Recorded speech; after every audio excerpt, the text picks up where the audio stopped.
Grab some string, more gamers, tie it around your fingers. We got a lot to go through today and a lot to remember for the upcoming editions of The Joy of Wargaming. One of the joys is all of the wonderful bounty we have, the variety of different games we can play. And here in the House of Wargaming, we like to play them all. I wanted to show you some things we got coming up.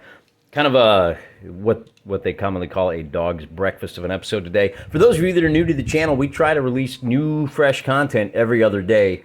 An update like this, which is just kind of slapped together, doesn't count.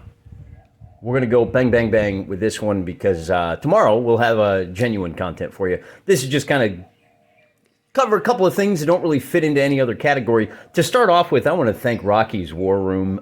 They host the Chit Chat show, at least a couple of them so far. They're a lot of fun to listen to. Just 5 or 6 regular guys sitting around talking about war games. It's fantastic. McMurray over there played through the naval battle for our ongoing campaign, which actually just wrapped up a few days ago. You'll remember that we had a Battle of Sun Harbor that I punted on because I don't do naval engagements. Gunner Joe gave me a couple of recommendations for some rule sets I should look into, and also recommended some good places to kit bash some boats. Interestingly, because we've got Red-Handed Helen, she's a pirate up in the North Sea, coming up pretty soon, I have picked up Merrimack Miniatures. Now, this is actually a Kebble, I think it's called, and it comes with 12 crew members. The crew members that are in here, I haven't opened it yet, but if I understand correctly, this is more of a late medieval, kind of a Siege of Constantinople era boat, but I thought it looked pretty good for a nice little sloop. Could fit about 20 guys in there, so I am slowly building up my pirate forces, and I can show yous. I got a nice box right here, and I actually have Red-Handed Helen as one of these lovely ladies right here. These are from Rebel Miniatures, and for example, this one, I'm not sure, I gotta get them primed and painted. I've got a whole bunch more pirates here, including some nice fancy captains. Once we are done with a couple of other projects, we'll get started. So for right now, the naval stuff is really just nothing more than a separate box for the lead pile. As you can see, remember, I got back from the mainland, hit up my favorite bookstore in this or any other universe. So, hey, look at that. Now when I roll my dice, I can make it as quiet as I need to. Speaking of, GCMini.com, our friends over there, loaded me up with some terrain for moderns. This is 15 millimeters. This is a weird kind of material. You might think, oh, I also put together some, what do you call these? Telephone poles. Looks a little bit like MDF. It's not. This is MDF. I got the whole 7-Eleven. Got to get that painted. Once we get these all painted up, made a little air-water station for the gas station. And then, of course, I do have the pumps as well. I think this is going to turn something like that. But we'll paint it up before we do that. A little bit more texture. Got to hide these little tabs here. And then I got one more building. Once we get these 3 painted up, well, I did get, this is cheap. This is like $2 or $3 for a nice little billboard. And then, of course, we need the Taco Bell. I have a base. This is cardstock. I think I'm going to go with MDF, though. Cut that to size. Look how great that is. Now, these are left open, and I went ahead and sealed them up with cardstock because there's no easy way to put this roof on and off. And even if there was, this roof is integrated. So, unfortunately, we're not doing inside-outside on these. But as I was saying, this is MDF. This is basically like a heavy cardstock. And as you can see, I left the windows open here because this comes off nice and easy. Nice texture. I'll have to texture that up to kind of hide the seams a little bit there too. Diner. Now, this particular model, these curved pieces go like this and this, and there's 2 more. 1, 2. And those are supposed to go here so that you can have a nice curved roof. But I was feeling lazy. I don't trust my ability to cut to the exact size that we needed. And then the diner sits back and up a little bit more. I just went ahead and put it on top. Call it a kit bash, if you will. Call it a, freehand, whatever. It'll be fine. It looks great. Our guys will stand flat, and that'll be great. So once we get those painted up, those 1, 2, 3 buildings, I'm going to go ahead and kick off the Black Ops campaign. A little bit of moderns. I got all the figures done, and you'll see those when we go. Big thing I want to talk to you about today is my Wargaming notebook got a little bit too crowded. So I went ahead and picked up a fantasy book, and I threw all my fantasy stuff in here. And in particular, we need to get back into Hintervale. We're going to go see what has come up at number 2. This will release on, the video that we cover that will release on, I want to say June 12th. So keep an eye out for that. In the meantime, one more little thing I can show you about that is, if you recall, this is, who is it? Mendo is our archer. And let me zoom in real tight on this guy here. You've seen him before. He showed up in our campaign, our solo campaign for Night Watch. I actually had to go to the bookshelf and look that up. How embarrassing. Well, look, I got a lot of balls that I'm juggling here. As I was saying, this is the archer that we have for Mendo Zantonio. And we've used him before in our first run-through of the Night Watch campaign. Speaking of, now, one thing I want to point out, he's more of an NPC. These white and yellow uniforms, I got a whole kit from Ralpartha Europe. A nice little warband that all matches, and they look NPC-ish. I realized I need more of an adventure-style archer for my 15mm RPG. So I picked up this pack, actually it's 2 packs, from, who's this from? Demon World, 15mm Fantasy Miniatures. Again, this is from Ralpartha Europe. And Demon World is an extensive line of 15mm. So look at these guys, huh? See the guy with the cloak? These are the kind of guys you can see shooting at Oliphants who are headed in from the east. You'll have to forgive the blisters. I'm a hard-working man.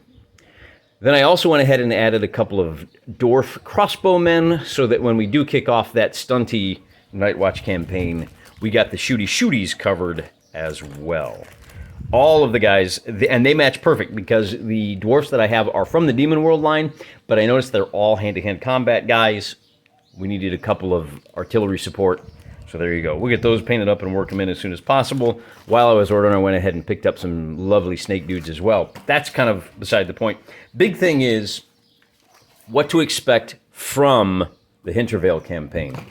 We'll move this out of the way. As you can see, those of you that are paying close attention, we are going to be using Song of Blades and Heroes. Now, I had Song of Gold and Darkness, which is dungeon rules for Song of Blades and Heroes, and it adds more spells, and it gives you some guidance on how to use these rules in a dungeon-esque setting, both solo and cooperative and competitive. Not quite enough. I went ahead and picked up Song of Deeds and Glory, and as you can see right here on the title, Extended Campaign Rules for Song of Blades and Heroes. And it is. However, what I found, oh, by the way, going back to the pirates, I warned you it's a bit of a potpourri today. Flashing Steel, this is skirmish rules for swashbuckling adventures. I think that's what we're going to use for the pirates. This is actually another Song of Blades and Heroes spinoff. It uses the same activation, but it updates everything for that kind of late 1600s. Well, here, let's just go right to the page. And, you know, it's very heavy on the British pirates. Here we go. This period between 1560 and 1720 includes conflicts as the 80 Years' War, the French Wars of Religion. Hubba hubba, we may be doing some more Vendée with this one. The 30 Years' War, and the English Civil War. These rules are fantastic for playing 2-player solo campaigns, if that makes any sense. One of my goals with Hintervale is to take a game from the skirmish level, these 4 guys, up to the mass battle level. Very similar to what you see in the role-playing game Adventurer, Conqueror, King. If you're not familiar with it, if you're into the old school Renaissance, if you're into old style D&D, give it a look. It's fantastic. I'm not sure how well this is going to scale up from this to mass battles. The only game I think that handles that really smoothly is this one, and I've showed you this before. This is my, I printed this up. I get this question all the time. You format your legally purchased PDFs, and you upload them to lulu.com, and they will print you a hard copy of Chainmail with all of its later supplements, including the fantasy supplement. I was watching a video the other day where a guy swore up and down that Chainmail was mass battle Fantasy Supplement was for individual man-on-man combat with nothing that links this to this, save for the combat. That doesn't make any sense to me. I'm looking at morale ratings. I'm looking at point values. Dwarves are worth 2 points. 50 dwarves is equal to, well, heroes. Let me. 2 points for a dwarf. A dwarf is worth 10 heroes. All right, I got that backwards. 1 hero is worth 10 dwarves. Superhero is worth 20 dwarves. Okay. Dragons, I believe, are 100 points. So if you want to take a dragon against dwarves, you're going to need 50 dwarves. I'm sorry. If I've got 50 guys, that's mass combat. If I'm using mass combat rules, this absolutely scales up. However, I'm not using this because I don't have the figures and I haven't gone through this. I fully intend to do chainmail, but that's a project for another day. In my lead pile, I've got everything I need. But like I said, we got to get to Black Ops first. Probably by the end of the year, we'll have this wrapped up, Hintervale wrapped up, that Night Watch campaign wrapped up. And of course, how could I forget Black Raven? So we got a lot going on. The point here is that Song of Deeds and Glory, the campaign system is explicitly written for this skirmish game. So that everything that you do here is calibrated, assuming that you're going to continue skirmishing, and it doesn't scale up. I'm not sure how I'm going to do that yet. It's going to depend greatly on what comes up here, on how the game works. And we're going to take it just one episode at a time, and we're going to always work to that goal of trying to get a stronghold established, recruiting enough followers to man that stronghold, and maybe some guys coming down the roads or from one of the other strongholds until we get to that point that we're doing mass battles. So it's going to be very much by the seat of your pants, and we're very much not going to play these rules as written, despite what I say in How to Win at RPGs. This is not an RPG, it's a miniature war game. Make it up as you go along. Just trust me when I say that all of my rulings are based on being as impartial as possible, on interpreting the rules as fairly as possible, and in trying to be as entertaining as possible. Remember that this is not my game. Hintervale is our game, and the big thing I want to do is do right by you, the viewer. So that's what you got coming up. Kind of a short episode today. Bit of one of those, oh, hey, look, it's kind of an unboxing, a lot of promises, and, we'll see if they pay off. I think you know by now that they will. And as I said, this is kind of bonus content for right now. I'm going to try to keep the Hintervale stuff Hintervale so that if you're watching those videos 3 years from now, what Mr. Wargaming was doing next week 3 years ago won't mean a whole lot to you. One last thing I want to show you. I ordered a big pack of irregular miniatures. This lovely little box here. Some games still come in boxes, right? Check this guy out. This is the rules for the Irregular Miniatures Ancient Rule Box by Ian K. What a great guy. Love that company. And it's in a box because look at these little handy-dandy reference sheets. What is this? This is the Random Elephant / Scythed Chariot Movement and Stone Thrower Range. Well, that's pretty cool. I think these are specifically written for 2mm, which is fantastic because 2mm figures is how I am going to, let me find my page. 2mm figures is how I'm going to play this. It's going to be awesome. Stay tuned. Till we get to this stuff, I'm praying for you.